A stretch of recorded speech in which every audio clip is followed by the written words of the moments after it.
Welcome to the Physical Product Movement, a podcast by Fiddle. We share stories of the world's most ambitious and exciting physical product brands to help you capitalize on the monumental change in how, why, and where consumers buy. I'm your host, Ken Ojuka.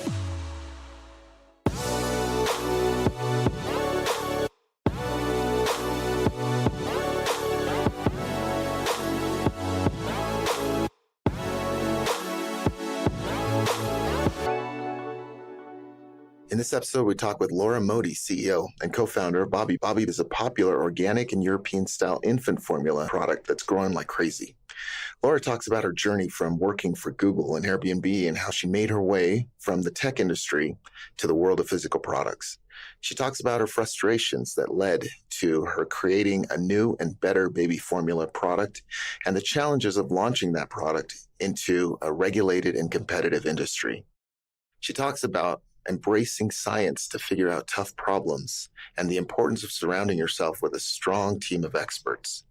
We also talk about why women, and especially moms, need to start more businesses and why they make some of the best entrepreneurs. Laura was a pleasure to talk to, and I think you'll enjoy this interview. Hey, Laura, how you doing? Good. Happy Friday. Yeah, happy Friday to you too. Hey, thanks for jumping on the call with me. Appreciate it. Of course. Delighted to be here. So where are you calling from? Well, I'm calling from my office/basement of my house in San Francisco, but originally from Ireland. Yeah. And I'm sure the listeners are hearing the accent. And so how long have you been in the States then? Lived here now 12 years.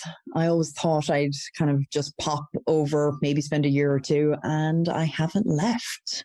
Well, nice.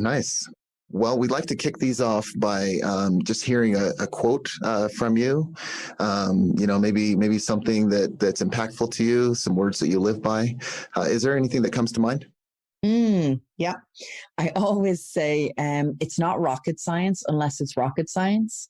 And it's just a philosophy I live by in so many different ways, which is just most things in life are way more simple than we make them out to be. And I think humans and especially those that, are within the intellectual space, they make things more complicated than they need to be. So it's not rocket science unless it's rocket science.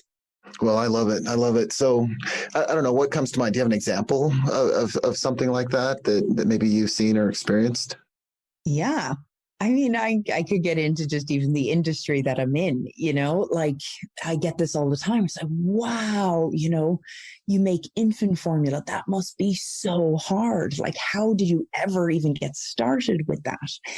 And, when you really break it down to its most simplistic form, it's powdered milk. I mean, that's what it is. And, obviously the steps to get it off the ground, not trying to completely dumb it down. I mean, yes, it was a long journey and it took a lot of sweat, but it's not as complex as what often is your very first reaction to something. And the more you get into it, the more you experience, the more you learn, the more you realize it really quite simple. Right. And I love that example. And of course, in this interview, we're going to dive into your company and I really want to get some details there. But before we do that, could you just give us a little bit more about your background?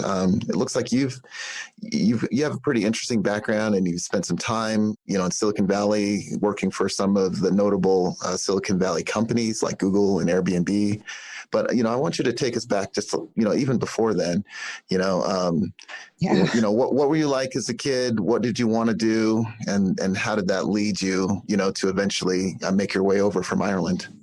So I actually grew up in an entrepreneurial family. Our family is, they manufacture and distribute PPE clothing, actually. Huh. And, before 2020, I would say that, and people would look at me cross-eyed. No idea what I was talking about. Very unsexy industry. But massively required, and we've all obviously come to learn that. So come from like the manufacturing background, and it was a big focus growing up with, high vis jackets, hard hats, and masks. So that's kind of the family I grew up in, and being from an entrepreneurial family, you find yourself learning about starting a business and contributing to a business and playing a role in the development of a business very early on. My dad took a very fond interest in making sure that kind of the entrepreneurial conversations started at our dinner table. And I'm the eldest of 5, and I vividly remember, they're some of my favorite memories, all being around the dinner table, having very deep conversations about what society needs, what products we need to see on the market, and even allowing us to contribute to the insights of where he was obviously building with his company, and playing a role in developing our family business. So it was always in our blood. That's awesome. And did you guys end up, working in his company as you were growing up? Did you have an opportunity to do that? I don't know if I call it an opportunity or more of like forced parenting. I mean, yes, I think we all enjoyed being able to, whether it was for summers or certain breaks or internships, you get to play a role in the business. But I think there was just a level of expectation that came with it too. And yeah, it was a great education, a huge education. I think what comes of that too is the reality that what you can bring back to a family business is even more valuable. So it's very important. And another thing that was fostered very early on was he didn't want to see us immediately walk into the family company. He wanted us to go out and to get more experience in other companies in the world of tech, in the world of manufacturing, but maybe in a different industry, so that by the time you end up returning to the family business, if that was your decision, that you're coming back with it with some new value versus kind of the immersion that we got young on. So I did that. And, I got to a place where it was coming up 2008. And obviously, all those who can remember, everyone was hit hard. And I just thought, I need to get out of the country. I need a new experience. And the concept of moving to America, California, I mean, honestly felt like a dream. Buy a convertible and drive down the 101 was all I knew from watching the movies. So it truly, the whole thing just felt like, a dream to be able to move to the US. And I applied to Google and was very, very, very fortunate to have, my landing there as I moved over to the States. And that was my first introduction coming over here. Now, it sounds like you had a bit of a marketing background. Is that what you were doing, or were you into tech? What did you do at Google? Yeah. So I worked actually marketing, but it was actually more finance. I was a product manager, and I was assigned to work on the Google Finance product. Now, the Google Finance product is, for anyone who doesn't know, it's a financial information site. So if you're interested in learning anything about the stock market, making investments, you would go to Google Finance. You would learn more about the product or the company, the brand that's public if you wanted to make a trade. And I was launched into working on this product, and I had zero background in the stock market and understanding anything related to the financial markets. Wow. One, because it's predominantly kind of a guy's world, an old boys club. There's lingo and jargon in that space that unfortunately many women rarely get into. But because it was the product that I was given, I became besotted with every little bit of not only the product and feature that we were building, but the stock market itself. And I became so enthralled by it. I found myself 2 years in just day trading because I was watching the stock market on a regular basis, and it became, I'm going to say it was a bad habit, but it was certainly one that I enjoyed learning. Well, especially at that time, 2007, 2008, there was just Yeah. a lot going on with the economy that I think all of us were watching the stock market in one way or another, back then. Yeah. It was a good opportunity too, as we were seeing kind of the recession and seeing the hit on everyone. It woke me up to the need to be educated on what like true investment looked like, and investing and diversifying your investment would look like, so that as you're continuing to grow your experience and your wealth, you're savvy to what it would mean if we went through this moment again. Right. Okay. Yeah, that's very interesting. And so you made your way from Google, and you spent some time with Airbnb as well, right? What did you do there? Yeah. It's an interesting story, actually, how I even stumbled on Airbnb. I used to go out to New York on a regular basis with Google. Had an engineering team there, would meet with them once, every 2 or 3 months. And I was always being put up in a hotel. And there was one trip where I just couldn't find a room, or, they were too expensive based on the budget the company was given. And someone said to me, "Oh, you should check out this company. You could just rent someone's apartment." And I was traveling out there for work, and they were like, "Yeah, just check it out. It's air, bed and breakfast." And, went on, and I found myself a 2-bed apartment in what district was it? I don't even remember now. And I called my friend in Dublin. I said, "You need to get out here. You're 5 hours away. I'm 5 hours away. I have a 2-bed apartment in New York City this week, and we can just spend the week together." I mean, it was so novel. Like, truly, when you think about it, the concept that you could stay in someone else's apartment for a work trip and to come home every evening feeling like a local, cooking dinner. It was the most, eye-opening experience. And I was so besotted with the experience. I found myself at the end of the week going, I need to work for this company. And whatever it takes, I will join in whatever capacity. I need to work with them, because what they're doing is something really special and disrupting an industry that I think only now we can reflect on and go, radically needed to see a change. And I contacted someone who connected me with the founder, and I said, I want to join. Bring me on in whatever capacity.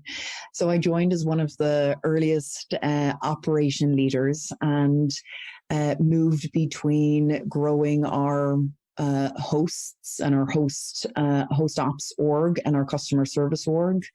I also got an opportunity to come back to Ireland for a while and open our European headquarters. And it was just really running in every direction based on what the business needed. So when you joined, how big was Airbnb? And I forget when it actually started. So how old was the company, and how many employees did it have at the time? I want to say the company was 3 years old. Okay. I joined in 2011, and maybe around 100 people, maybe less. Okay. And I felt like I joined very late.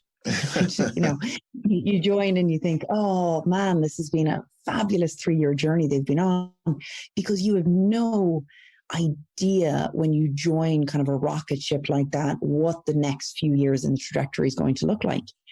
And it's a journey that, again, I think about kind of the gratitude and fortune I had to be able to join and get that kind of experience, because it was nonstop, and nonstop only in the way that was addicting, and so addicting that then once it does wind down, you think, how do I get back on another train like that? How do I get that energy back? And ultimately it was starting a company myself, but the energy was addicting. That's interesting. So obviously, this isn't a podcast about, working at tech companies. You made your way from that to the world of physical products. So why don't you tell us a story about how you ended up, eventually starting Bobbie, and, what led up to it? Yeah, you're right. Coming from the world of tech, the idea of starting a physical product, it felt like a harsh transition, but yet it very much mirrored my early, I suppose, experience in our family. So what led up to it was a personal experience. I had my first kid while I was at Airbnb, and one of the most joyous moments in your life was actually one of the most vulnerable and embarrassing experiences that I can remember, because I went into it assuming that I would be able to breastfeed. And I thought it would be easy and beautiful and natural and all of that jazz that society can tells you this is normal. You will be able to breastfeed because all women in society have always been able to do so. And I felt lied to by the world because I struggled to be able to breastfeed my daughter exclusively. And that moment to be faced with the reality that doesn't mirror expectations is just heart-wrenching, especially for something as sensitive and as personal and as fragile as how you feed your baby. I vividly remember standing in the middle aisle of, I'm not going to name it, but it was a pharmacy, choosing a product to feed my child because I couldn't breastfeed. And this product was sitting on a shelf between cat food on one side and diapers on the other. And I'm thinking, is this really where I'm buying my baby's food? My 2-week-old daughter, who everything I put into this child, I wanted to be gold. You're growing the most precious thing out there. But yet I'm feeding her something where the first ingredient is corn syrup. It just seems totally mad that I would be feeding her this. And hence, it answered the reason why I felt so guilty and so embarrassed about the choice that I was making. Even though, in hindsight, I didn't really have a choice. I had to feed her. So that was the genesis. Okay. And so you're standing there in this aisle and, obviously not happy with your choices and, even just where it's located on the shelf, the presentation, just your options in general. Did you start thinking about potentially starting a baby formula company at that point, or did it just start percolating a little bit at that point?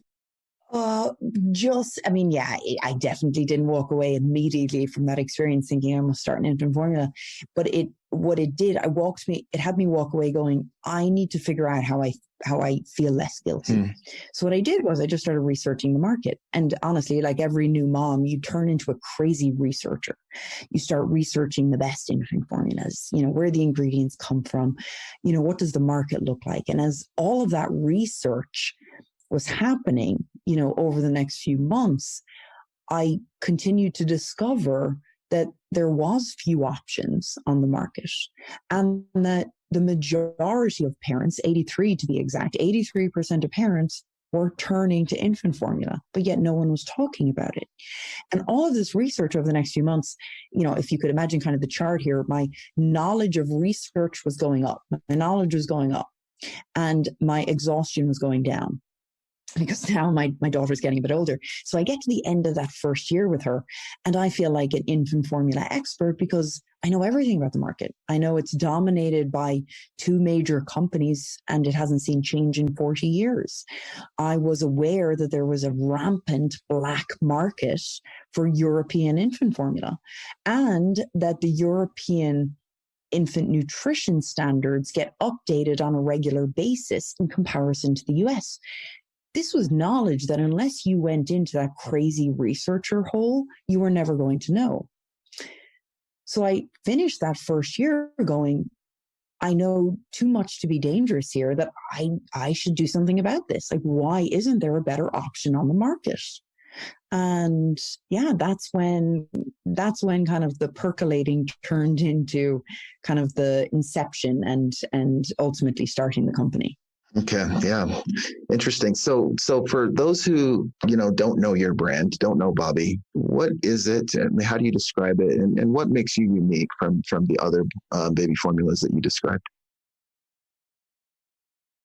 So I'll start by saying that all infant formulas need to mirror breast milk.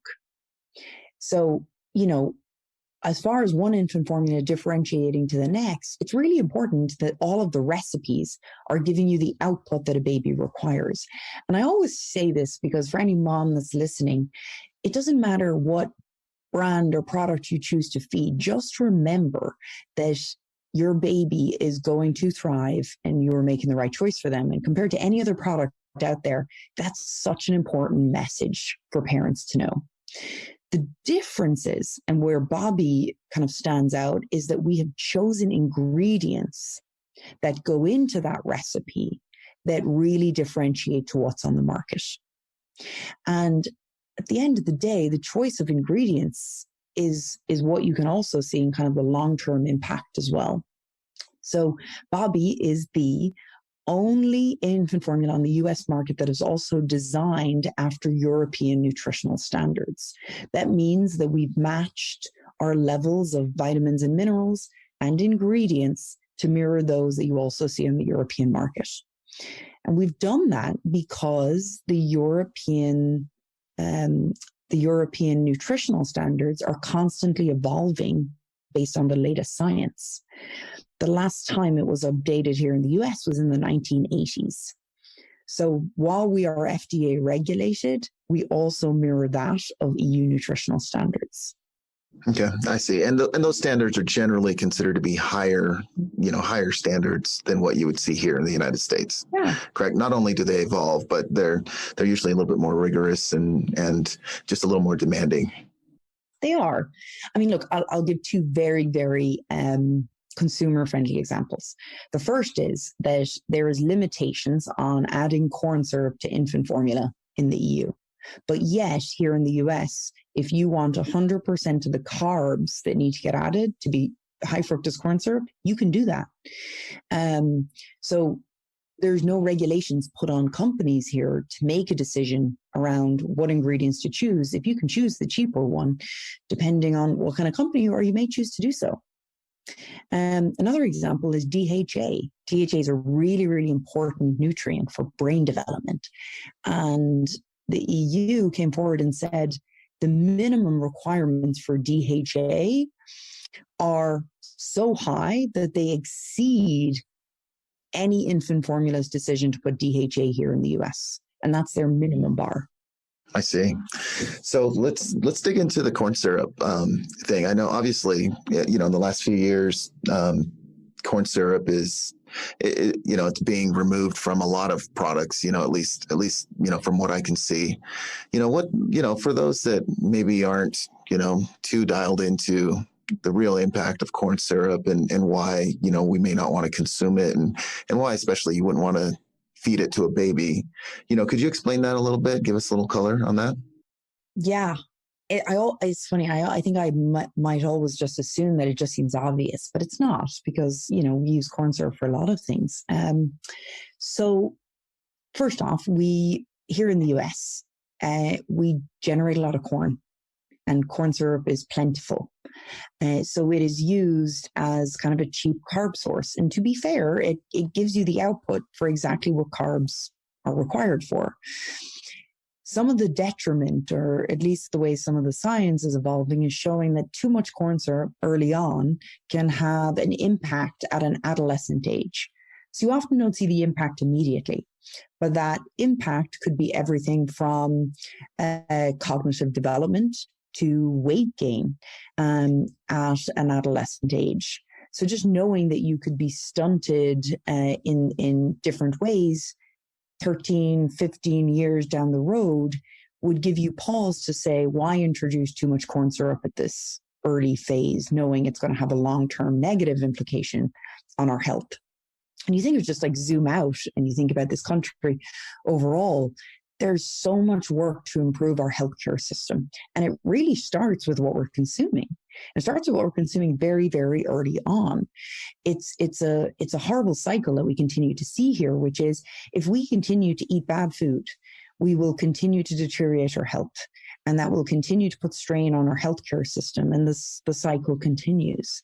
And it really, really, really starts at a young age. And if your baby's first food is corn syrup, you're already off to a bad start. Yeah, understood. I know in the last few years, I've done a lot to cut corn syrup out of my own diet, and it's largely been from one of the uses that you said, which is weight management or weight gain, and I've noticed a huge difference that way just by trying to do that. I just thought it was more interesting from looking at it from a baby's perspective, and I've got 5 kids myself, and so we always 5 children. Exactly. And everything that you're saying actually resonates because we have an 8-week-old. Oh. And so we're going through, the new baby at home and keeping that baby fed and even some of the stuff on your website about, tummy troubles, that these little infants have, and so, yes, we're experiencing it right now. And so I'm really happy to have you on the podcast and be talking to you about this. Oh my God, congratulations. 5 kids. Wow, you're making me want to go for a few more. That's incredible. Well, let's just say I wake up every day saying, "Oh, 5 kids." I'm just as surprised as you. So I know. It's interesting. I know. Well, congrats on your 8-week-old. Well, thank you. You mentioned a stat. You said 83%, and then I'm not sure that I caught the rest of it. Could you explain that stat again? 83% of parents will turn to infant formula in the first year. Okay, and why is that? What are the reasons for that? Well, many, and I'll start with one that has been kind of the one that we really stand for, which is the modern parent today. The parent today looks very different to the parent 40 years ago. When you think about those that need to turn to infant formula, and I say need to start, we live in a place where going back to work after you have a baby is not just happening, it's expected. There's very little paid maternity leave, paternity leave. So for you to go back and work a 40-hour work week and ensure that you're able to pay for everything else, I mean, you have to make that choice. Do you go back to work or do you stay home with your child? People don't have that choice. So it seems like a very obvious one, which is just how can you expect to exclusively breastfeed your child for 35 hours a week and go back to work? You can't. You just can't. So people are making the choice and they're saying, I have to go back to work. And because of that, I'm going to have to feed my child infant formula. Then outside of that, there's double mastectomies at a higher rate, surrogacies, adoption, gay couples, people having kids older and on medication, and never mind just the desire to say, I'm done breastfeeding. So when you look at the world that we parent in today to the one we did in the past, with more women in the workplace, less options to be able to stay home with your kids, and an array of the parent figure looking different, they're all adding up to why we will turn to infant formula in the first year. Okay. Yeah. Interesting. Thank you. I wanted to change the channel a little bit and just talk about a little bit more about the process of actually getting your product developed and getting it to market, and so you decided to go down this track. You saw the need for a new kind of baby formula. What were your next steps? What did you do to actually, start sourcing ingredients and find a co-packer to help you out with this? I assume you guys use a co-packer. We do use a co-packer, yeah. And it has been a journey. We have been on this for 3 years. So it starts with the fact that infant formula requires you to meet FDA regulations. So when you think about a spectrum of products in kind of the food and drug space being developed, you have drugs on one end, and they have major oversight by the FDA. And then you have food on the other, which require you to hit certain standards, but it's not like you need to get FDA approval. Right in the middle, between drugs and food, you have infant formula. And you have infant formula because, for all intents and purposes, it's food. It's powdered milk, and it gives you all the nutrients you need. But it's food that's being given to the most vulnerable audience as the sole nutrition. So it is imperative that the safety and quality and development of this product are world class. And it just requires a lot of oversight. So to I get the question a lot, which is, if this is such a needed product, and if there was an ability to differentiate, why wouldn't we see more options on the market? And because of where it sits on the spectrum is why. For you to meet FDA regulations, you have to work with very specific commands. Here in the US, up until recently, there was only one contract manufacturing facility in the US that really makes infant formula.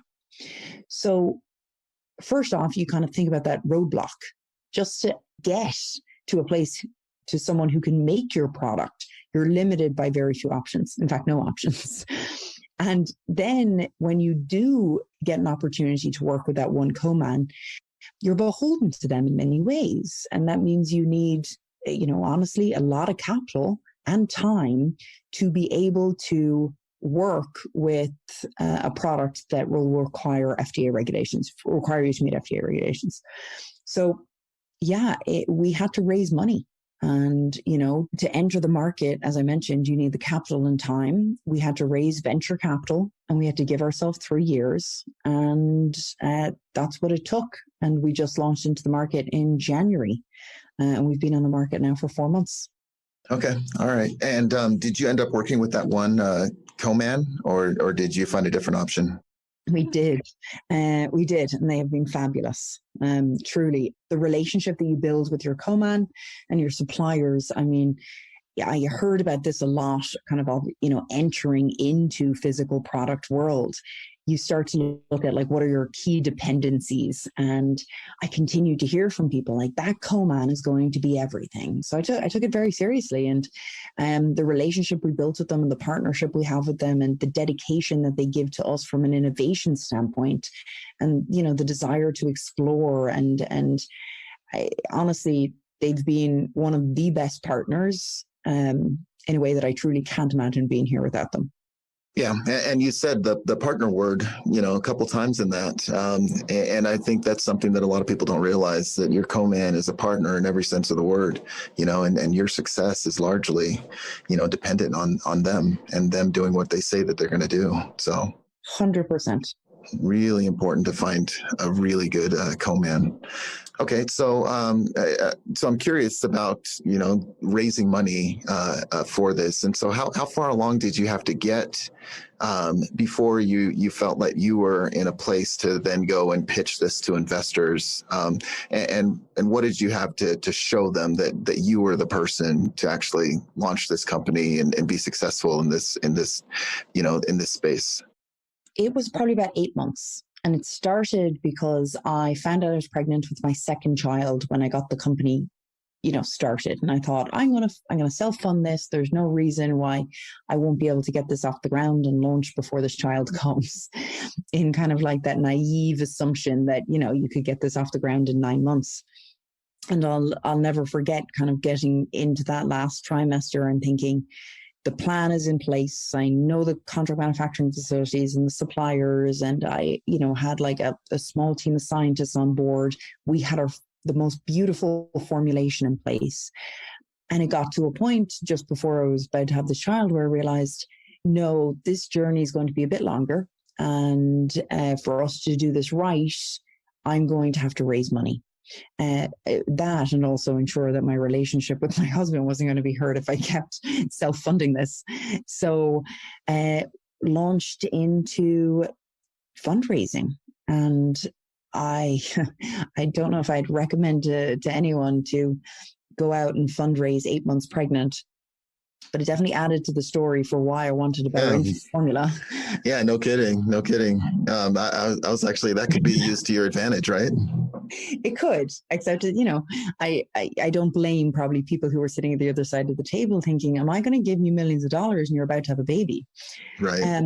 But for anyone who knows a mom, especially a new one, who is fueled by something that isn't right for their child, nothing stops you. And it gives you the fuel to even push further, which was exactly the case. So it was very fortunate. Investors, they saw the opportunity. I went in with the due diligence of kind of the plan and team to demonstrate that this could be executed well. And we had the determination to ensure that we would be a differentiated product.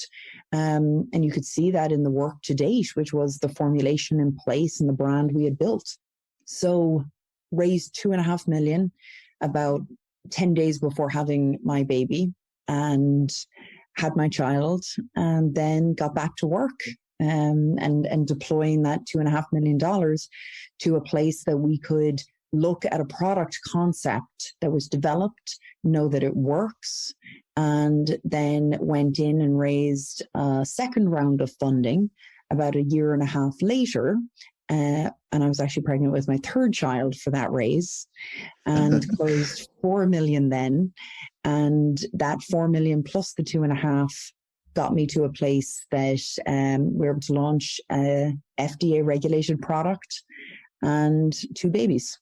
So, okay, so you launched earlier this year, right? January, is that right? Correct. Yes. So how is that going? What led up to the launch, and did you guys do anything special, to actually launch the product and get the word out? How's it going? It's going really well. It's one of those products that I always had full faith in. Like, you don't need to test if there's a product market fit. It's infant formula. It's required. I didn't need to question like how big the market was. It's pretty clear how many people are having babies every year. The unknowns were, will this brand resonate? And knowing that the belief was there in the product, it was just like, how quickly can we build awareness and get people to know about Bobbie? And the beauty entering again a parent space is, if it works, it takes off. And to watch the organic word of mouth and moms talking on their own forums, seeing it come up across other people's content. I mean, nothing brings you more joy than seeing a mom in a state that you're not in, having no connection to the company, tagging you on Instagram. They're tagging their infant formula. And it's those small moments you're like, wow, like how often do people tag, and I won't name other brands, but like we're talking infant formula and they're tagging this company. It really, it brings me so much joy to see my physical product out in the wild, sitting on someone's kitchen counter. So much joy. That's awesome. And so are you guys strictly direct to consumer, or have you gotten into some retail outlets as well? Strictly direct to consumer today. The plan is to go into retail at some point, but we're certainly not rushing. This is a predictable and repeatable product, and moms, parents need it when they need it. That our job is just to make sure that we can get it to their doorstep when they require it. So we'll continue direct to consumer, and probably in the next year or two, we'll find ourselves on a retail shelf. Awesome. All right. And coming up, for the rest of the year, what can you tell us about, what's in store for Bobbie? Is there anything that you're, particularly excited about that's upcoming? Yeah. Part of what we're doing in this like upcoming fundraise that I'm very excited about actually is, I have a strong belief that more customers should be investors in products and investors in early companies. And I'm really, really excited to share that we are going to be launching what we're calling the Mother Load, where we are going to be inviting our customers and moms to be an early investor in the company. So for, a check of $100, you can have equity in the company and watch the journey. And I really hope we can bring around 500 women to the table. That is a fantastic name, the Mother Load. And if somebody was interested in getting involved in that, what would they do? How do they find out more about that? I think for the moment, it's just following us on social at Bobbie, Bobbie. And yeah, we'll be making announcements when it opens up.